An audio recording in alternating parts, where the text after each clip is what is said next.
you know, I find that if you can think first, it gives you an opportunity to step back and then try to react. So I try to use that principle, man, in being a father. I try to use that principle in being a husband, and I try to tell everybody, always give yourself a chance to think about something before you react, because a lot of times your initial reaction to something isn't the correct.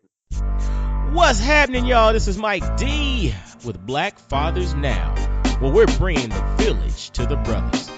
Every couple of weeks, you can look forward to a quick inspirational message or a thought-provoking guest with knowledge and wisdom, all geared towards helping you be the best father that you can be. We're bringing the village to you.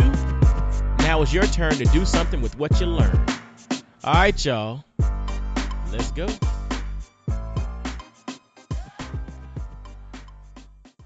What's going on, fellas? This is Mike D with Black Fathers Now. And yo, we got a good one today. We got my man. We got my frat brother. We got Doug Williams on the line. and I'm gonna tell y'all a little bit about Doug, man. You know, he was born and raised in Montgomery, Alabama. For those down south, he's from the Gump, right? But you know, growing up there, he quickly had an understanding, or quickly realized that he had an affinity for entertainment. And so being put out of his local high school rap group because his rhymes were more, you know, humorous than serious, a friend suggested he give stand-up comedy a try. And he stepped on the stage in Huntsville, Alabama, and you can say the rest was history. And when I say history, I mean BET's Black, Comic View, right? We've all watched Comic View. It's Showtime at the Apollo. Comedy Central presents Doug Williams. HBO's The Mind of the Married Man, The Bernie Mac Show, Close to Home. And also, Doug is the first comedian to create, host, and produce his own stand-up comedy series, and it was the Starz Network's first original series hit, Martin Lawrence Presents First Amendment Stand-Up. Now, look, honestly, that's just a little bit of what's going on. That's just a little bit of this brother's bio. But I just had to let y'all kind of lay the groundwork for my man, my frat brother, Doug Williams. What's up, bro? How you doing, man? What's going on, man? I'm glad to be here, man. I had an opportunity to listen to you, man. A few weeks ago, you were doing Skinny Go Live, man. Young cat that's making waves in this business or whatever, man. So I had an opportunity to listen to that. And I just really like what you got going on here, man. It's beautiful what you're doing, man. And I'm just honored to be here, man. It's an honor to be here, man, to sit down and talk to frat brother, of course, but just a good, positive brother, man, putting out positive vibes, especially about fatherhood, man. You can't beat that. We need that in our community, in all communities, but in particular our community, Black and Hispanic fathers, man. We need that. So, honor to be here, brother. That was a great intro you gave me, man. Halfway through it, I started to say, well, who is he talking about? I had to remember, that's me. That's you, my man. That's you. Now, dig this, I just read part of it. Now, I just only gave a part of your bio. We could go on for days, but we want to actually get into who you are. But before we get into who you are, man, let's hear a little bit about who you connected to, man. Give some shout-outs, man. I know you got to give some shout-outs to the fam. Yeah, man. First and foremost, man, I just want to give a shout-out to God, man. God has been just unwavering, man, in the things that he's done for me. So all praises are always due to God, man, for just his mercy and his ability to inspire me to get up and do something for myself. And that's important, man, because I'm truly a witness to it. If you take the first step, God will take the next two. So just want to give a shout out to God, man. Want to give a shout out to all my frat brothers out there, Omega Psi Phi Fraternity Incorporated, all of the Divine Nine, and my wife and kids, and you, man, for having me on this program, man. So, let's get it, man. Let's get into this, man. I've been waiting for this. I'm excited about this right here, brother. Let's get into it. Now, you mentioned some things, man, that I want to address, man, because, in this business, we have a tendency, especially in the minority community, in the Black community, man, we measure success by what you have, by materialistic things. We measure success. What kind of car you driving? What kind of house you living in? And I've been out to just break that stereotype, man, because success is measured by how you live your life. That's right. What you do with your life, and how much fun you're having with what you do, man. So I have reached the pinnacle of success, man. If you had told me when I was growing up that I would make my living from making people laugh, from traveling all around the world, man. Because, you know, I'm from Montgomery, Alabama, man. Most people are working at the factories, you know, and there's nothing wrong with that. But, you know, the Honda factory or the chicken factory, you know, I got a friend that plucked chickens, you know what I'm saying? He just plucked. So, yeah, everybody doing everything. So, man, this has been a dream come true. So I have been successful, man. I take care of my family from doing what I love to do. And people, there's an old saying that I love, man. Find something you love to do and you'll never work a day in your life. So I'm not working. I'm having fun, man. So that's number one, man. And number two, man, is that I didn't realize a friend told me, man, you know, it's funny because you don't look, a lot of times you don't see your journey for what it is. You know, you're so caught up in the journey that you don't get the chance to see the accomplishments, the milestones you made. And a friend pointed out to me, said, man, you're the only brother that created a show, hosted, produced it, and put it on a network, and it ran for a substantial time, and it actually launched the Starz network. A lot of people don't know that Starz, you know, you see this Power, you see all these shows on Starz, and we were the first original show on that. I teamed up with Martin Lawrence. I created the show along with some other people, and it ran a season, did well, and then I took it to Martin Lawrence. He liked it. He came on board. It was the first show he had ever lent his name to. First show he'd ever put his name on. And we did like 5 or 6 seasons, man. So wow, a little backstory on that. It's just funny when I heard you say that because I was actually forced to put that, not forced, but somebody said, man, you got to put that in your bio. And I had never thought about it like that. And just to hear you read it off like that, you know, the only brother that's, whenever you hear he's the only brother to have done this, I'm like, what is he talking about? And then I said, oh yeah, that's and somebody actually told me that for Black History Month. Wow. So, well, you know, it's amazing we talk about creating Black history, but then it's just like when you really are doing the work, you're putting the work in, you're doing what you love, you by default create Black history, and you've done that. Exactly. You've done that. So like, okay, so we know the comedy part, and we're gonna go into that. Take us back, though, man. Like, take us back to the Gump, man. Take us back to Montgomery, Alabama, and because it looks like from your bio that you literally jumped into comedy, like, out the womb, so to speak. Was there anything in between, or have you always been doing this? It was, man. You know, a lot of people don't, you know, and I haven't shared this with a lot of people, but I was inspired to just be an entertainer first. It wasn't necessarily just comedy, but, you know, man, in the Black community, when you go to church, we go to church and we see these preachers, they mesmerize us, man, because, you know, you come in, you know, and I grew up from very humble beginnings. You come in, you know, you're trying to make this bill, you're trying to make that bill, mama's trying to get this or whatever. And Black preachers have been able to, for that amount of time, to inspire us, man, through stories. They entertain us. And, you know, when you leave a Black church, man, you can come there with the weight of the world on your shoulders, but you leave there feeling so good and so inspired. So having watched this in Montgomery, Alabama, I went to Lily Baptist Church, and I only had one pastor, and that was Pastor Thomas E. Jordan. But watching him inspire people despite their problems, you know, despite whatever they were going through, sickness, people left feeling so inspired, and that was obviously enthused by God, you know, being a man of God.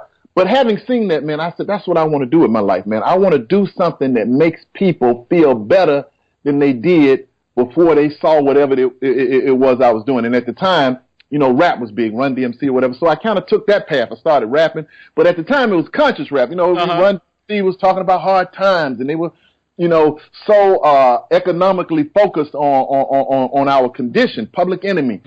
And so I was in a rap group, and they were talking about hard times and, you know, us coming together. And then, you know, my verse would be about big women in spandex, you know what I mean?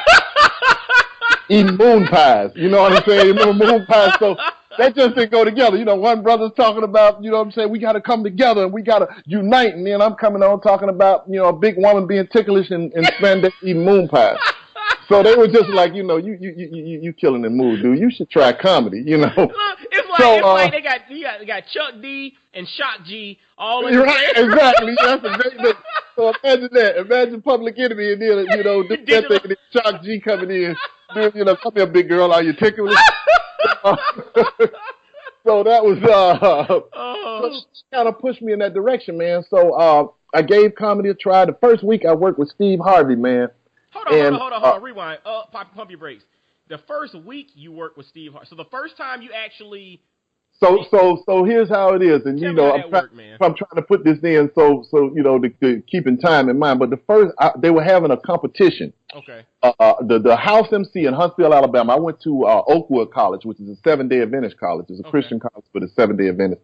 So I went to that college in Huntsville, and when I got there, they were doing a stand-up. They were having a competition at the local comedy club. It was called the Comedy Club, and they were looking to replace this little midget was leaving.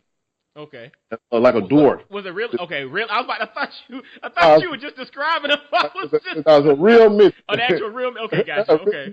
He was leaving to go start doing road work. He had been the house MC for a while, so the club owner was looking to replace him. So he was having a competition. The winner of the competition would come in and be the house MC host. He would pay you, $300-400 a week, and you would learn comedy or what have you. Mm-hmm. Well, I did horrible, man. I didn't win, and I was on my way out because when you bomb as a comedian, the first thing you want to do is leave. You don't want to be in anybody's presence. You don't want anybody to tell you what you did wrong. So on my way out, he stopped me and he said, "No, don't leave, man. Just hold up for a second." So the guy who won the first place, I think, was $500, and you got to host him. So he gave the guy the $500, but he told me, "Hey, man, I saw something in you that I didn't see in any of those other guys. I saw potential." And a part of it was probably because I had been rapping on stage. I had a quirkiness about me. Uh-huh. So he hired me. So the first week, that next week, Steve Harvey was coming in. He said, "Hey, I got this guy coming in." At the time, Steve Harvey wasn't known. This was 1990. Okay. So Steve Harvey wasn't known. He had just done the Apollo. He had just done a real good set at the Apollo, which led to him becoming the host of the Apollo. Okay. So he said, "I'm going to put you with this guy. I want you to work with him, and I'm going to tell him to work with you." So, man, Steve came in. I met him, and I was dressed. At that time, I was dressing like LL Cool J. Okay. And the first night, Steve was like, "Hey, man, dog, you got to dress better than that, man. This is a job. You can't just be up on stage, you know what I'm saying, with a T-shirt on, warm-up sweats and stuff, Wow. So I was like, yeah, okay, man, blah, blah, blah. So we did the show or whatever. So the next night, I came with something similar. So Steve's like, "Well, let me talk to the guy because you're not going to be hosting tonight." I said, "What do you mean?" He said, "Man, I told you not to dress like that." So he said, "Hey, you got about 15 minutes. If you can make it back over to the, and change clothes and come back, then you." So, man, I ran back to my dorm, changed clothes, came back, and he said, "That's what I'm talking about, dog." I had a little button-down shirt. So the next day, he said, "Meet me at the hotel at noon." I came. He took me shopping. He bought me about 5 outfits, man. And that whole was spent with him mentoring me, man. And that's how I got, started in the comedy. And I was so appreciative to that. So that's what I try to do for a lot of these young cats, man, especially guys like Skinny Go Live, man. I saw his videos, and I reached out to him. And we've been talking, and he's phenomenal, man. I think he's a true talent. So I'm just paying it forward. I'm just trying to do for other guys what has been done for me. And so would you consider that moment kind of your big break when it comes to comedy, when you look back on it? Or was it another, was that the moment that you really realized that I can really do this? Like, what was that moment in your life? That moment, man, because I had an opportunity to watch Steve, man, and he was making a living from it. And and that's what he told me. He's like, "Hey, man, you can make a living from this. You can make a good living from this." Because a lot of people don't know, man, and that's why I'm trying to educate black people. Just because you don't see a comic on television, or just because, his name is not in big lights, that doesn't mean they're not making a living from it. You got a lot of comics out here, man, that make a living from this, and they don't necessarily have the national fame, but they go from comedy club to comedy club. They work these cruise ships, they work the corporate gigs, and they make a nice living from this, man. You have a white guy by the name of James Gregory. He calls himself the funniest man in America. And you can Google him, James Gregory. A lot of people probably don't even know who he is. This guy makes about $3 or $4 million a year from just doing comedy, man. Wow. And see, to that point, those are things within the industry that folks on the outside don't know. We just see the headline, right? You just see the Kevin Harts or the Steve Harveys or you see the big names, but you don't realize that there are a whole lot of people doing really well and sustaining themselves and taking care of their family very well. But more importantly than that, they're able to do what they love and get paid for doing that. And there's opportunities there that are looming. No, but and that's the point, man. The point of it is, is that, you got, and I always tell people, man, comedians, true comedians, we love this so much, man. For years, we do it for free, man. You do it because, you don't get, this is not a job you just come right into and people say, "Hey, man, we got a check for you," whatever. You have to develop the craft. You have to develop time. It's about time here. So when you go to a comedy club to perform, it's about time. You booked according to your time. If you're an MC, you go up and do 15 minutes. You bring up the next comedian. You do time in between the comedians. If you're the feature act, you're supposed to do 25 to 35 minutes before the headliner. And then the headliner comes up and does 45 minutes to an hour. So that doesn't just happen. You have to develop that time. You have to develop that time through trial and error, through going up, man. And let me tell you something. Black people are the hardest people to make laugh, man. I mean, oh boy, the lovingest people, and when you win us over, when we laughing, we having a good time. But to get there, man, I'm telling you, man, and that's why I'm trying my best to tell black people that we have to give people a chance, because I've been in front of white audiences, man, where they come in and they want to watch the process. They want you to grow. If you're not that funny, at the end of the show, they're telling you, hey, keep it up, dude. You had a couple of good jokes, dude. Come on. They're inspiring. Black people, on the other hand, we want you to be good right off the bat. And if you ain't good right off the bat, we will boo you, and we will tell you at the end of the show, yeah, you need to go back down there to the post office, dog. This ain't working. This ain't your cup of tea, player. This ain't your cup of tea. We want instant success. So you don't know. And that's why I always tell black people, be slow to be that judgmental when you see these young guys trying, man, because you know where they come from. And some of these guys come from, from drugs, from carjacking, from all these things. And when you boo them and when you don't give them a chance, you send them right back out to that. So when you at the comedy club, you booing this dude. Next week, you see somebody get shot and you go, oh, man, that was the dude at the comedy club that I booed. You know what I mean? When I could have told him at the end of the show, hey, man, keep it up or whatever, and encouraged him, and maybe he would be in a different spot right now. So I always like to try to put that message out, man. It's a deep game, man. You mentioned something there. You said be slow to judge, right? And that's something culturally that I think we have to work on ourselves, right? It's like we want instant happiness or instant success or instant everything, versus giving people time to grow and develop. And that kind of ties back into what you were saying about comedy, how it's a process and it's actually a skill that's learned over time. Yes, you got that homeboy that's funny that always tells jokes, but there's a difference between telling jokes when y'all are sitting on the sofa in between a game versus being on the stage, managing a crowd, understanding. And that's what I tell people. It's similar to taking somebody who plays street basketball, who can, at the playground can play out, but then taking them and putting them in an organized league, putting them on a team and teaching them the fundamentals. They can have the raw talent, but it needs to be cultivated when you put them in an environment with a team now, learning plays. Comedy's the same way. You can have the gift for gab. I had the natural talent, but it had to be cultivated. It had to be learned with anything. That's right. So I try to slip that in on these interviews, man. When people listen to this or whatever, give these brothers a chance. Don't go into a comedy club automatically expecting new jacks to just have it right away. And if they're not funny, you feel, because we have this self-hatred amongst ourselves, man, where it's almost, sometimes it's innate. It's innate that we see a brother trying to do something, trying to pick himself up. We automatically compare what we're doing, and if we're not doing that, or we feel like we should be doing that, and we're not, then we're not going to let this brother do it. You know what I mean? And that's prevalent, man. And it's not just in the black communities, in all communities. But I always say, man, when you see any brother, that's why when I saw your show, man, and I listened to it, I called you. I said, hey, man, I'd love to do the show or whatever, because we have to help each other, man. Nobody's looking out for us out here. We have to step up and try to help each other. So I try to get that message out there, man, as much as I can. Man, I appreciate you, man, because your story is inspiring. But what's interesting about it was I was just kind of listening to what you're saying, but then kind of playing back into, your initial inspiration. And when you talked about, like, in the church, how the preachers use storytelling to inspire, right? And so the whole core of all of this, using storytelling to inspire, but you knew that at the core, that was your thing. I want to figure out a way to use storytelling to inspire. So I honestly believe that whether you're naturally funny, but whether it's comedy or some other form, whether you're writing movies and doing this and doing that, you would figure out a way to use storytelling to inspire.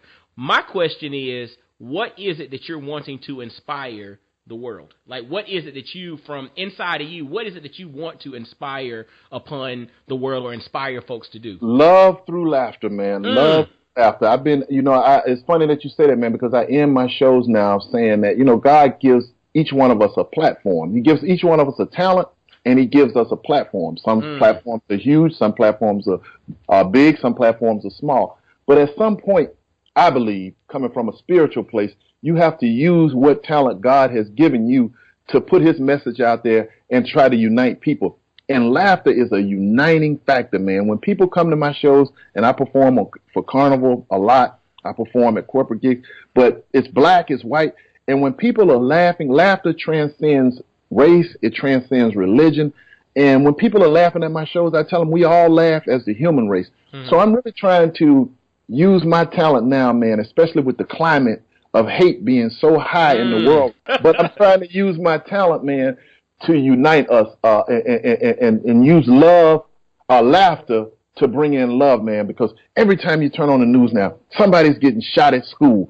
Somebody's getting shot by the police. You know, we're divided with political lines, and it's just, we just need laughter, man. And I feel that God has given me this talent, and I'm trying to use it to in some way. And you know, I'm far from perfect. I still use profanity. You know, I'm far from perfect. But if I can use my talent in some type of way to change somebody's life, to make them feel better about themselves, then hey, man, God deserves all the credit. I've just been here to further his message. Love through laughter. Like, that's powerful, brother. And, you know, when you think about love through laughter and inspiring those outside, it's just like you pour yourself into what you do. You pour yourself onto the stage or into your audience, into the crowd. And, you know, this is Black Fathers Now. So talk to me a little bit about how pouring yourself out there to the crowd and in entertainment and, you know, uniting the world, love through laughter, how all of that then kind of plays into the concept of balancing that with being a husband and being a father. So it's that's the toughest thing, man. It's just the toughest thing, man, because, you know, when I started this game, I started out single, man. I started out, and this is really a single man's game, because you give so much of yourself to the public, and you have to walk a tight line, because you still have to give yourself to your kids, you still have to give yourself to your wife, and then you still have to have some time for yourself. So this has been challenging, man. I'm gone probably about 14, 15 days out of the month, and then the rest of the time I'm trying to squeeze that time that normal fathers and normal families have a whole month. I'm trying to squeeze that into 15 days. So it really requires, you know, all praises due to God. I met a woman, my wife, who at the time, she met me when I was doing stand-up comedy, very understanding, and she's just been very supportive. I'm just so thankful to her that she's been supportive, and my kids, man, my kids pay the ultimate sacrifice because I'm gone so much, man. I can't tell you how many games I missed, how many track meets I missed, and they love me in spite of that, or what have you. So, you know, it's true, man. When you see those movies, the Ray Charles movie, when you see these entertainers, they're gone most of the time, man, and they're giving so much of themselves to the public, and it's something that we ask for. But it's a hard thing to do, man, to balance that time and to try to give your kids, because at the end of the day, man, when they're at their track meeting, they're at their football game, and they look in the stands and they're seeing other fathers, and I'm gone. I'm gone. You know, that's hard, man. It's very hard. So I know that's challenging, brother. Yeah, man, but that's it, man. It's just as, you know, you give of yourself, man, and you know, and but I've been fortunate, man. I have a devout family. They're with me. They're supportive, and we just make it work. We make it work if we can. That's what it's all about, man. And so, in thinking about, you know, being out on the road and doing shows, doing thousands of shows all over the world, you know, what are some of the things that you've learned that have helped you when it comes to being a father? Because, you know, this is Black Fathers Now. So, like, what's some of the things that you've learned, you know, from experiences or from comedy or just from life itself that you now put into practice that have helped you in the role of fatherhood? Well, you know, the best thing, man, to me, you know, my wife, man, I did a one-man show, man. I was in 99 when we were dating or whatever, man. I pled no contest to domestic violence or whatever. We had an incident that jumped off. You know, my wife is an accomplished actress, man. Her name is Ada Luce-Pla Williams, so you can look her up. I mean, she's an accomplished actress. She's done some things. So we're both doing this business. So around that time, you know, I got frustrated. We got into a big argument. I grabbed her. Somebody called the police. So I had to take these classes, man. I had to take a year of domestic violence classes. Mm-hmm. And at the time, I thought it was the worst thing that could ever happen to me, man. How dare have to go to these classes? But it turned out to be the best thing that ever happened to me, man, because we are automatically programmed and taught. We are taught from an early age, or we learn to react, then we think. Your natural thing is you react to something, and then when it's over, you think, man, why did I do it? So that class deprogrammed me. It taught me how to think, then react. And that's the message that I get. I always think, then react. So in doing that, I've been able to, my wife and I, we went on to get married. The kids. So I've tried to apply that principle to life, man. And that's a good principle that you can apply to being a father, to being a husband, because, kids try you, things happen or whatever. And, I find that if you can think first, it gives you an opportunity to step back and then try to react. So I try to use that principle, man, in being a father. I try to use that principle in being a husband, and I try to tell everybody, always give yourself a chance to think about something before you react, because a lot of times your initial reaction to something isn't the correct reaction to that. So that's the one thing that I've learned, man, to always think, then react. So I'm trying to, and I fall short of that now. I'm not. Yeah, perfect. Nobody's perfect.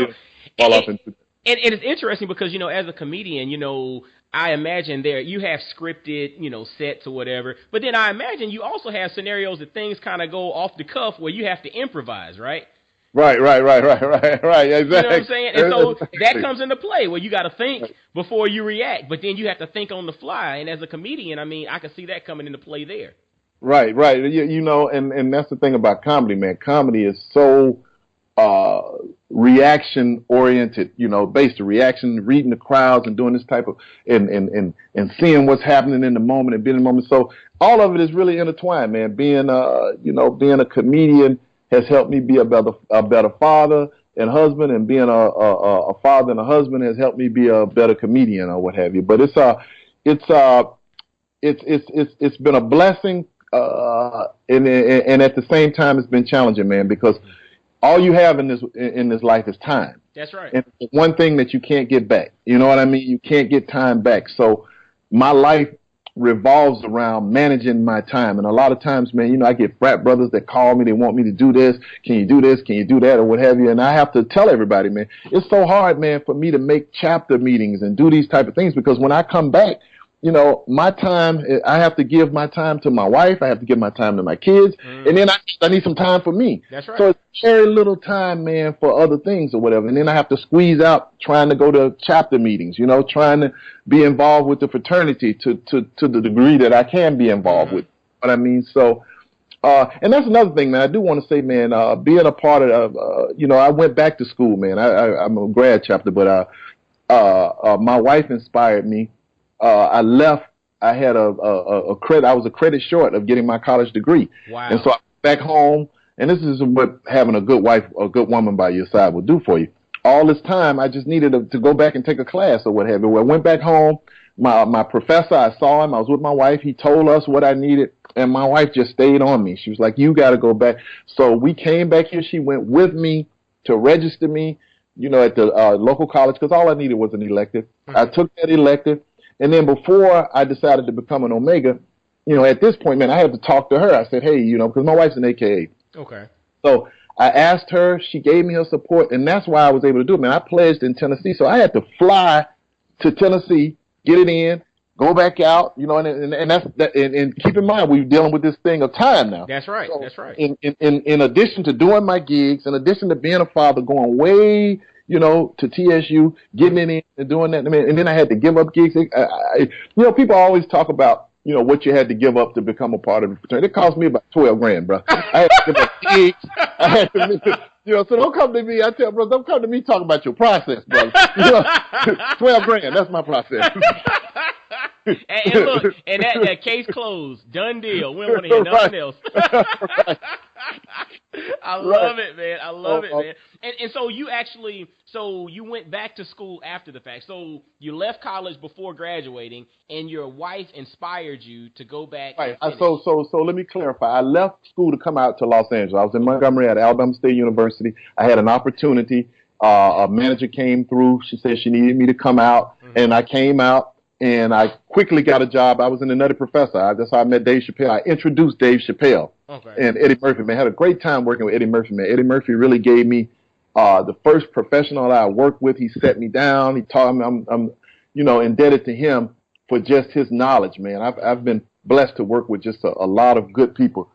So, him, Steve Harvey, Sinbad. Sinbad was just another person that has just been like a brother to me, man. Just laid out things for me. But anyway, man, I left, and I got caught up in that. And then I met my wife on the set of Nutty Professor. So I got caught up in life, man. I got, out here in this business, and then I went back to Alabama State University, and I basically tried to pimp them to give me that extra credit. Like, look, man, I did this. I got this going on. I got a picture of me here with Martin Lawrence. You see me doing this. You should give me that credit because I'm making the school look good. Y'all should look out. And they were like, nah, bro, you got to go back. You got to come back. No. So, my wife stayed on me about it, man. I went back, got the credit. And then the beautiful thing about it was, man, and my wife helped me to see this or whatever, because this is why it's good to have a good woman in your life. I was just going to get to, go do the thing and have them just send my degree. And my wife's like, no. You got 2 young sons, man. Ooh. So I went back, man, and did this. I'm so glad I did it. I did the ceremony. I had the cap and gown on, and they got a chance to sit in the audience and see their father walk across and get a degree, man. And that's powerful for 2 black men to see their father walk across that stage, get a degree. And then once I got that degree, man, I pledged. So they got a chance to see me go through the whole process with Omega Psi Phi Fraternity. And now if they see that, and they see all of these positive brothers doing positive things, man. We just started a chapter out here with Buddy Lewis, a phenomenal writer. He wrote for Kevin Hart's show, Hollywood Husbands or whatever. Joe Torre, all these guys or whatever. So we have a chapter out here that we just started in the Valley, and it was just powerful, man, for them to see that. So that was 2 goals in my life, man, that I set out for. I wanted to, when I was in college, I wanted to be a part of the fraternity or whatever, but, it was always some drama on the yard, off the yard. The timing was never right.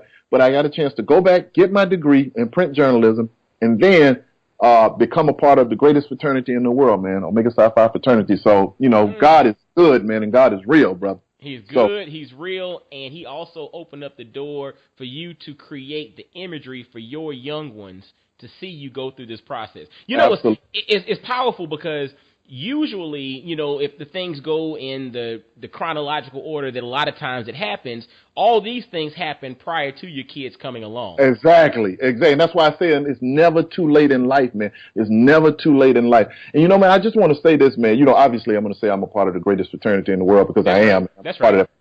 But, I just want to commend, man, the whole Divine Nine, man. Sometimes, we all get caught up in who's the best. But all of these are extraordinary organizations because they were formed at a time when getting an education was almost insurmountable for us. That's right. Just during that time, man, the founders of these fraternities and sororities were doctors at a time when you could barely get education, man. To go in the early 1900s to become a doctor, you know how tough that had to be to study, to go to these institutions and put in that kind of work to become a doctor. So I just commend all of them, man. All of the Divine Nine. Obviously I'm going to speak up for mine. Yes, we got to speak up for ours.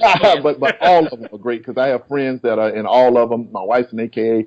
So I just want to salute all of them, man. There was a need for them, and they're doing incredible things in the community. Good stuff.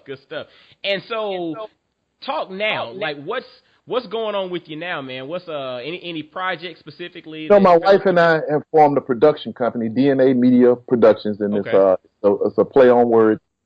It's DNA, and it stands for Doug in Ada. The N is in Ada, which is my wife's name is Ada. Okay. But it's also my first son's name is Doug the third, and my youngest son's name is Aiden. So it's almost like our family DNA. So we have a production company, man, and we just went out. And we've shot some things, and we're trying to sell some things right now. So, my grandma used to say, if God said the same, some things are going to happen right now. So we, I learned a lot from doing this show with Martin, produced that show. And during that show, man, I was actually partnered with someone else. And, that partnership didn't work out. But my wife, whenever I see you ever watch the movie Malcolm X and you see how in his life, how his wife was so inspiring. She would always tell him things and, just his eyes and ears. And my wife is kind of like, she's been that throughout my career, my eyes and ears. And, she always wants, she said, we need to perform a production company. We can do this. And at first I was apprehensive about that, to work with your wife, to be with your wife and just be immersed all the time, I thought was a recipe for a potential disaster. But it turned out to be the best thing in the world, man, because I trust her with my life.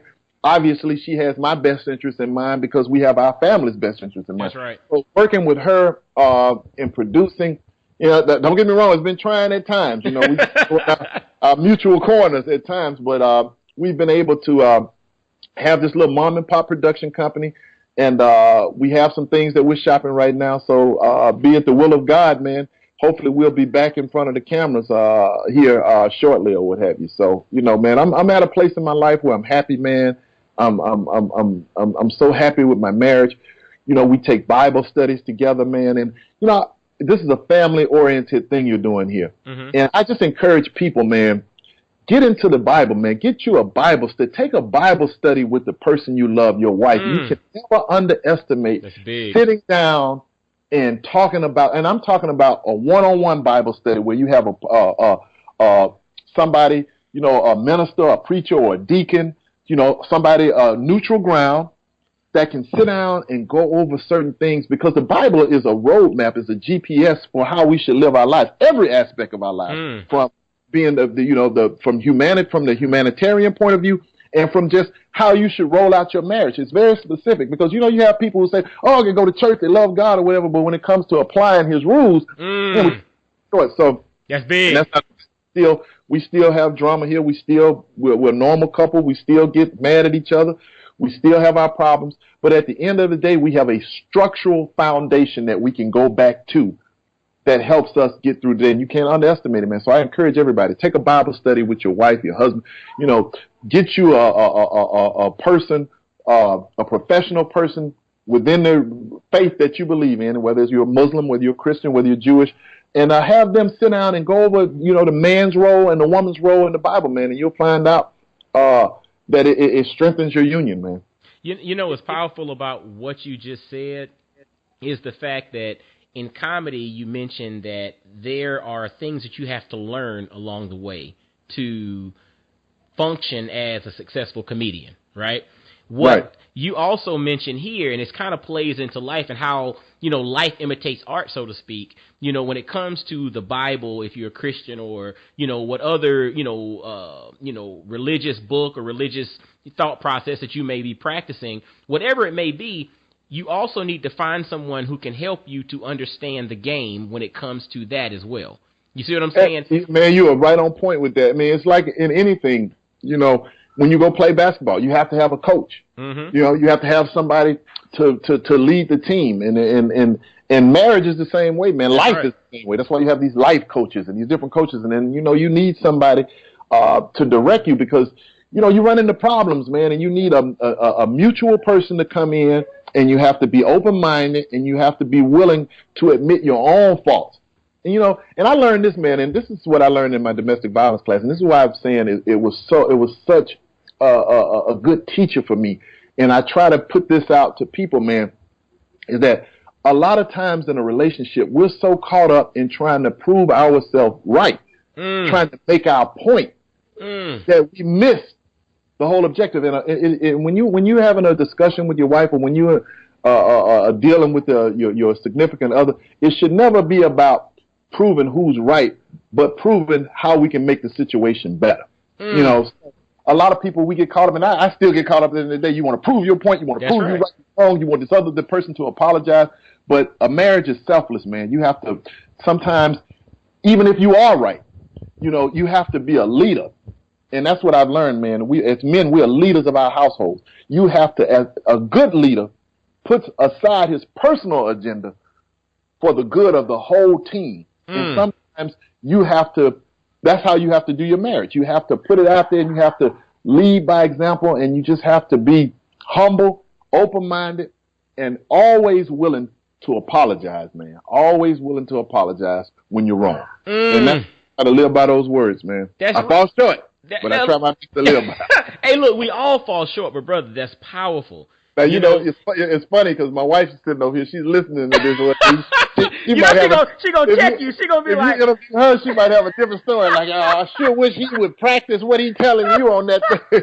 Because that ain't how he is. Look, you safe on this one. This is Black Fathers now. Right, exactly. We appreciate her input, but this is me and you, my man.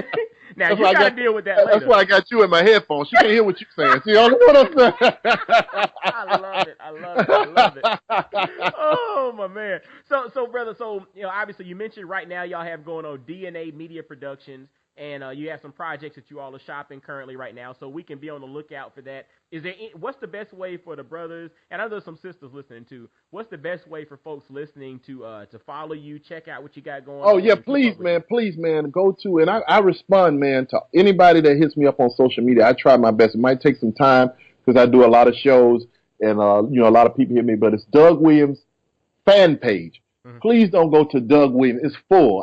People are just typing Doug Williams, and then my regular page comes up, and they think that's it. Mm-hmm. It's full. You know, just 5,000 people, whatever it is. Mm-hmm. But the fan page is limitless. So it's Doug Williams fan page.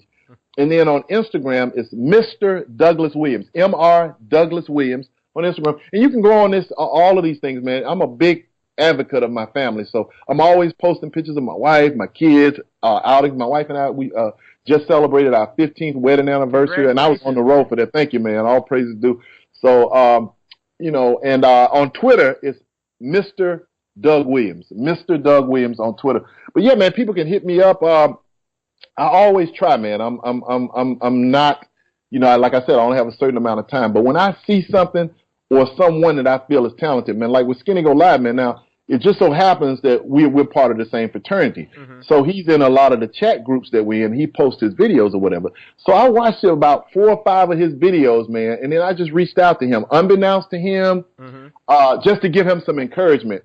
And he's a real humble guy, man, and he's talented, man. He's going places or whatever. So when I see things, the point I'm making is that when I see things online, you know, Sinbad told me this one time, and I tell people this all the time because invariably when people in the entertainment business, especially when they see this, they reach out to you, hey, can you help me, give me this, give me that. It's not about that. You do the work. When you do the work and you're doing quality work, people will reach out to you. That's it. So Skinny didn't reach out to me. He probably knew who I was, but I reached out to him based on what I saw. And Sinbad told me that you make the noise and eventually somebody will hear it and they'll contact you. So I just want people to keep that in mind, man, because I can't service everybody. You know, I get 50 calls from comedians. Hey, can you help? Can you help? Can you help?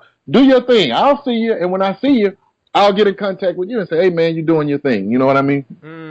That's how it works. Wisdom, brother. And it's amazing because all of this started from you wanting to use storytelling to inspire.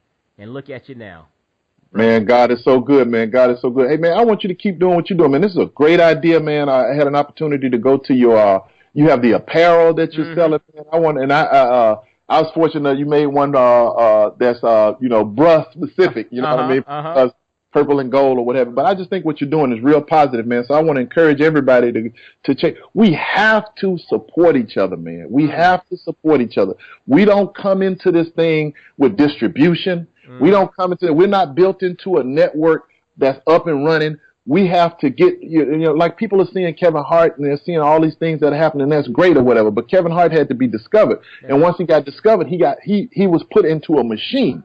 And now that machine is running. But we have to get into that machine. You know, you've got to get to the point to where your apparel is selling so well that one of these distributors come and say, hey, Mike, now we want to come in and we want to distribute this. But the way we get there is that we have to support each other. So I just want to encourage everybody, support this brother, man. Go out and get those shirts. One thing we need for sure, we need more positive role models, more black fathers to stand up. And that's what I love about what we're doing with Omega Psi Phi, man. We have this thing that we're doing where we're going out. You know, we teach the young kids, the urban kids, how to put on ties. I mean, this thing is about service, man. I want to make this, like, I know we might be going over time. It's all good. A lot of people get into these fraternities and these sororities for the showmanship. And that's partially due when you're in college. You know, that's understandable. You're in college, you don't have anything to do. You're on time, you stepping, you're doing this or whatever. But make no mistake about it. These organizations are about serving the community, man. That's right. They're about service. And that's what Jesus' message was, to serve. That's right. So, when we get past all the glitz and glamour, the hopping, the throwing up the sign, it's about service. And what you're doing is creating an invaluable service of fatherhood, man. So I just want to stress everybody, when you see a brother, anybody, but a brother in particular, doing something positive, it's imperative that we support what you're doing. So I want to encourage everybody to support you, man. You have my support. That's why I'm on the show 100%. Keep doing what you're doing, man. And, Jesus said it best, man. I'm going to end with this, man. This is a powerful message that I in the Bible. And I can't remember where it is in the Bible, but the disciples were arguing amongst each other. And they wanted to know who would be the greatest disciple. And they all brought the matter to Jesus. Who will be the greatest among us? And the message that he put out was so powerful because he gave a whole new definition of greatness. He told his disciples in context that the greatest among you shall be your servant. And that's a whole new definition of greatness, Mike. A whole new definition of greatness. Because by that definition, we all can be great. Because everybody can serve. You understand what I mean? You might not be able to be a doctor. You might not know Einstein's theory of relativity. As Martin Luther King, might not even know how to make a subject and verb agree.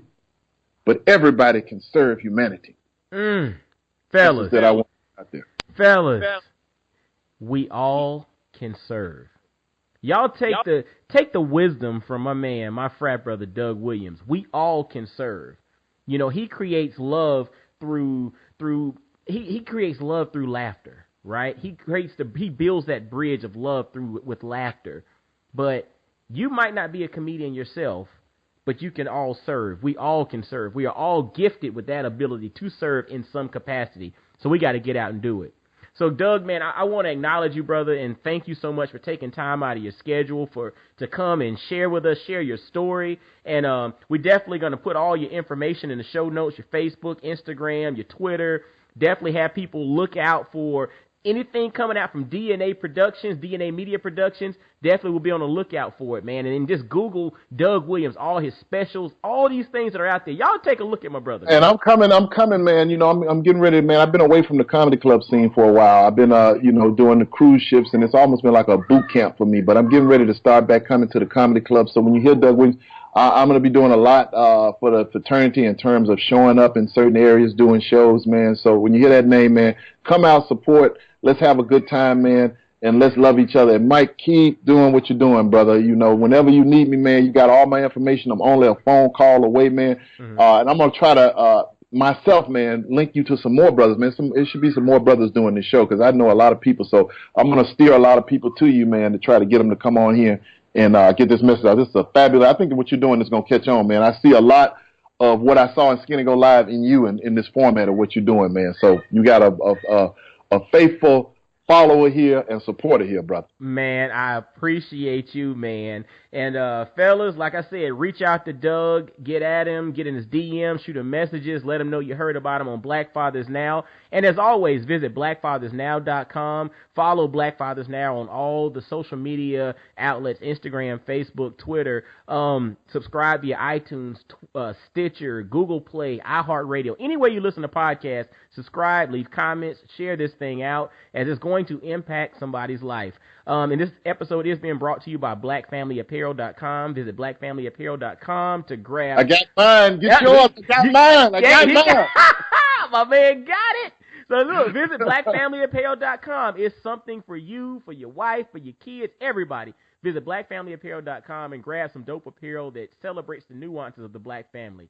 And until next time, fellas, be blessed, well, and wise. And I'll holler at you. Peace. Yo, fellas, I hope you enjoyed today's episode. And always, always, always visit blackfathersnow.com, as well as follow Black Fathers Now on virtually every social media platform you can think of. Instagram, Facebook, Twitter, everywhere. Just follow us and engage with us, man. Look forward to hearing from you. And I guess until next time, I'll holler at you. Peace.